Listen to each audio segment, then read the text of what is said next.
मित्रांनो, दिशाज्ञान टॉपिक मधला सावली प्रकारचं उदाहरण आहे. सावली कुठं पडते? लॉजिकल उदाहरण आहे. चला सोडूया. एके दिवशी विजय सकाळी 7 वाजता झेंड्याकडे चेहरा करून उभा होता. तर झेंड्याची सावली विजयच्या डाव्या हाताला पडत होती. तर विजयचा चेहरा कोणत्या दिशेला होता?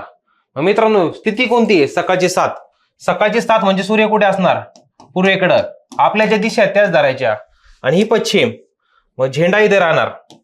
ओके. पूर्वेला जर इकडे सूर्य असेल तर सावली कुठे पडणार? इकडे पडणार. ही झाली सावली. आता बघा, सावली विजयच्या डाव्या हाताला पडत होती. मग विजयचा चेहरा कुठे? मग लगे इमॅजिन करायचं. विजय जर इकडं उत्तरेकडे जर पाहत असेल तर सावली कुठे पडणार? डाव्या हाताला.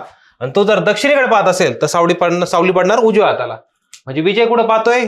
उत्तरेकडे. मग तेच विजयचा चेहरा उत्तरेला होता.